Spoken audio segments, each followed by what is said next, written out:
நம்பிக்கையின் ஒளி விளக்கு.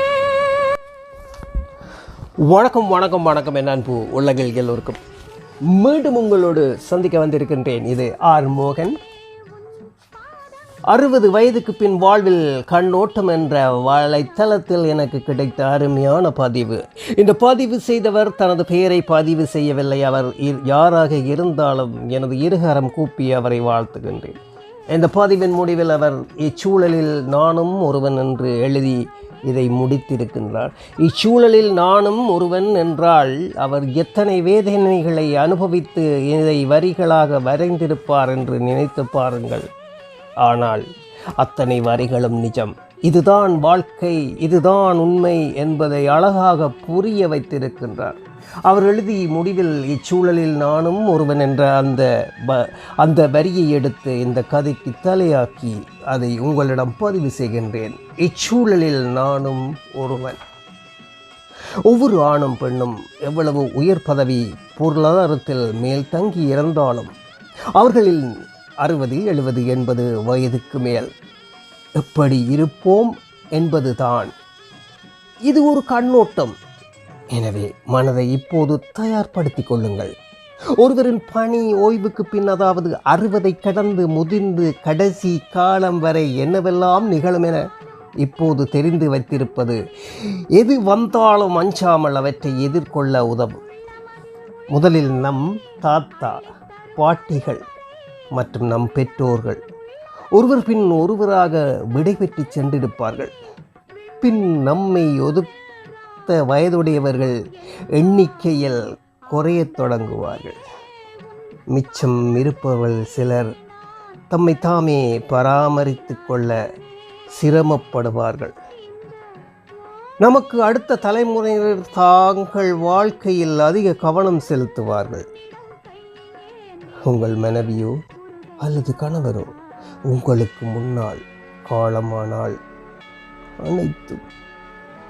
அனைத்தும் சூன்யமாகிவிட்டது போல் உணர்வீர்கள். அதனால் அப்போது தனிமையில் வாழும் அதை ஏற்று ரசிக்கவும் பழகிக்கொள்ள வேண்டும். காலப்போக்கில் சொந்த மக்களும் உறவும் சமூகமும் உங்கள் மீது அக்கறை செலுத்தாமல் போகலாம். நீங்கள் வாழ்க்கையில் உச்சத்தை தொட்டவராக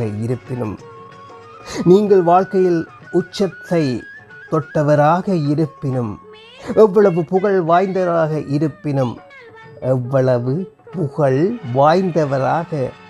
இருப்பினும் முதுமை உங்களை ஒரு சராசரி வயதான மனிதராக மாற்றிவிடும்.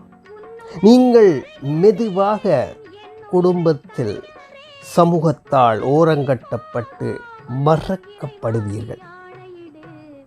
உங்கள் இடத்திற்கு மற்றவர்கள் வந்து விட்டதை பார்த்து நீங்கள் பொறாமைப்படவோ முணுமுணுக்கவோ செய்யாமல் உங்களை கட்டுப்படுத்தி கொண்டு வாழ வேண்டும். அலையா விருந்தாளியாக பல வகை நோய்களும் உடல் உபாதைகளும் உங்களை அண்டும். ஒதுக்கி தள்ள முடியாத அவைகளுடன் நட்பு கொண்டு வாழ்வதற்கு பழகிக்கொள்ளவும். உங்கள் உடம் இளமை காலத்தில் இருந்தது போலவே இப்போதும் தொல்லை இல்லாமல் இயங்கும் என கனவு காணாதீர்கள். அதற்காக அதை பற்றி நினைத்து கவலைப்பட்டு கொண்டோ இருக்காமல் எல்லாமே சரியாகவே நடக்கும் என மனப்பக்குவம் பெறுங்கள். ஒரு இடத்தில் முடங்கி விடாமல் சுறுசுறுப்பாக இயங்கி உங்கள் நலத்தை தேவையான உடற்பயிற்சியை பெறுங்கள். இவை எல்லாவற்றையும் தாண்டி ஒரு நிலை வரும். அப்போது நம்மால் எழுந்து நடமாட முடியாமல் படுக்கையிலேயே இருக்க வேண்டிய நிலை வரலாம். நாம் பிறந்தபோது இருந்தோமே அதுபோல. ஒரு முக்கிய வித்தியாசம், நம் குழந்தையாய் இருந்தபோது நம்மை அன்போடு சீராட்டி பராமரித்த நம் அன்னை இந்நாள். ஆனால் இன்று படுக்கை சீசன் 2 இந்த டூவில் சம்பளத்திற்கு வேலை செய்யும் நர்ஸுகள் தான் அநேகமாக இருப்பார்கள். அவர்களை நன்றி பாராட்டுவதுடன் அவர்கள் தங்கள் பணியினை செய்து முடிக்க உங்கள் ஒத்துழைப்பை நல்குங்கள். கடைசி காலங்களில் உங்கள் முதுமையை பயன்படுத்தி உங்கள் பணம் மற்றும் உடைமைகளை உங்களிடமிருந்து பறிக்க சிலர் முயற்சிக்கலாம். அதுபோன்ற மனிதர்களிடமிருந்து உஷாராக இருக்கவும். உங்களுக்கு இனி தேவையில்லாதவற்றை நீங்களாகவே மற்றவர்களுக்கு கொடுத்து விடுங்கள். மிக முக்கியமான பற்று வாழ பழகுங்கள். வாழ்வின் கடைசி காலங்களில் கொஞ்சம் கொஞ்சமாக ஒளி குறைந்து இருள் சூழ நேரம் நெருங்கும். அச்சமயத்தில் ஒவ்வொரு நாளையும் கடந்து வருவது ஒரு யுகமாக தோன்றும். ஆகவே 60 தாண்டியவர்கள் வாழ்க்கை என்றால் என்ன என்று இந்த நேரம் உங்களுக்கு நன்றாகவே தெரிந்திருக்கும். உங்களுக்கு கிடைத்த வாழ்வை மகிழ்வோடு ஏற்று அனுபவியுங்கள். நம் பிள்ளைகள் என்ன ஆனார்கள், நம் பேரன் பேத்தி எவ்வளவு மார்க் வாங்குகின்றார்களோ என்றெல்லாம் இனி கவலைப்படாதீர்கள். ஊரில் ஊழல் மலிந்து விட்டதே, அரசியல்வாதிகள் அநியாயம் பண்ணுகின்றார்கள் என்றெல்லாம் நினைத்து மனதை வருத்தி கொள்ளாதீர்கள். இனி நீங்கள் வாழப்போகும் எஞ்சிய காலத்தை மகிழ்ச்சியோடு வாழுங்கள். மற்றவர்களை மதியுங்கள், பணிவோடு நடந்து கொள்ளுங்கள். உங்கள் வயதை காரணம் காட்டி உங்களை உயர்த்தி கொள்ள எண்ணாதீர்கள். யார் மனமும் புண்படும் விதமாக நடந்து விடாதீர்கள். இனி நீங்கள் வாழப்போகும் எஞ்சிய காலத்தை மகிழ்ச்சியோடு வாழுங்கள். மற்றவர்களை மதியுங்கள், பணிவோடு நடந்து கொள்ளுங்கள். உங்கள் வயதை காரணம் காட்டி உங்களை உயர்த்தி கொள்ள எண்ணாதீர்கள். யார் மனமும் புண்படும் விதமாக நடக்காதீர்கள். இச்சூழலில் நானும் ஒருவன் என்று அழகாக முடித்திருக்கின்றார். வாசித்து முடியும் போது இதயம் துடிக்கின்றது, கண்களால் கண்ணீர் வருகின்றது. இதுதான் நிஜம், இதுதான் உண்மை.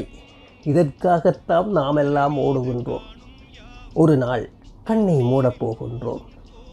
இரவு படுக்கைக்கு போகும்போது கண்ணை மூடி நித்திரை செய்கின்றோம். காலையில் எழுந்தால் அடுத்த நாள் நிஜம். இல்லை என்றால் இச்சூழலில் நானும் ஒருவன் என்று எழுதிய இவர் போல்தான் வாழ்க்கை. வாழ்க்கை நிரந்தரமில்லை. எத்தனை இன்று இந்த நாட்டில் எத்தனை உயிர்கள் கொடுத்தோம். ஆகவே இருக்கும் வரை நிம்மதியாக வாழுவோம் என்று கூறி விடைபெறுகின்றேன். ஆர் மோகன். மீண்டும் சந்திப்போம் இன்னொரு கதையூடாக. நன்றி. இந்த கதையை தந்த இச்சூழலில் நானும் ஒருவன் அவருக்கு மீண்டும் நன்றி சொல்லி விடைபெறுகின்றேன். நன்றி, வணக்கம்.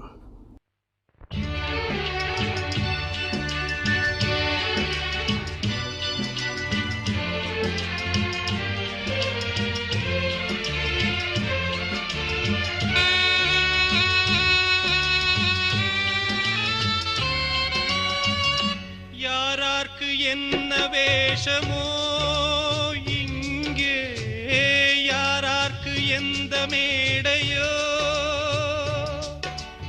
ஆடும் வரை கூட்டம் வரும், ஆட்டம் நின்றால் ஓட்டம் விடும். தாயாலே வந்தது தீயாலே வெந்தது, தாயாலே வந்தது தீயாலே வெந்தது. மெய் என்று மேனியை யார் சொன்னது? வாழ்வே மாயம், இந்த வாழ்வே மாயம்.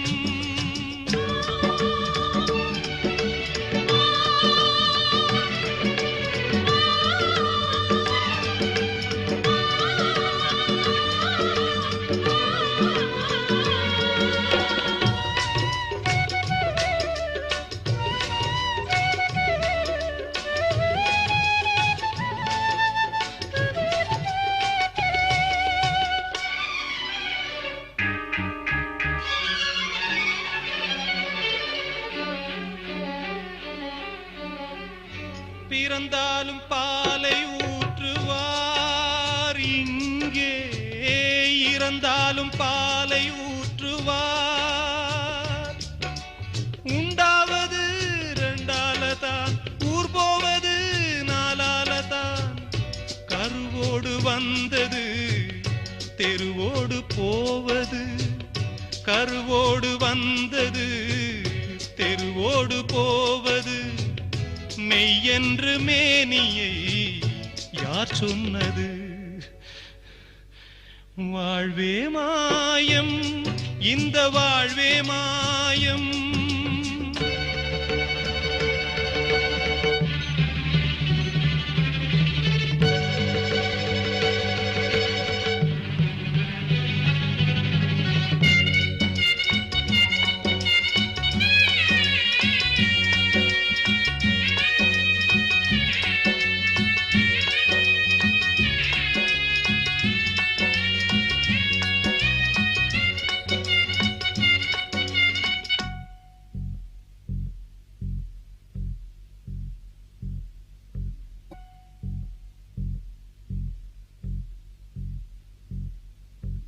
நாடகம் விடும் நேரம்தான் உச்ச காட்சி நடக்குதம்மா.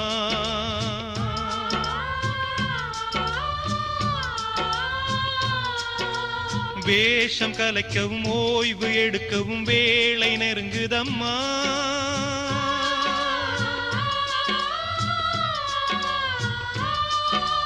பாதைகள் பல மாறியே வந்த பயணம் முடியுதம்மா. தாய் கொண்ட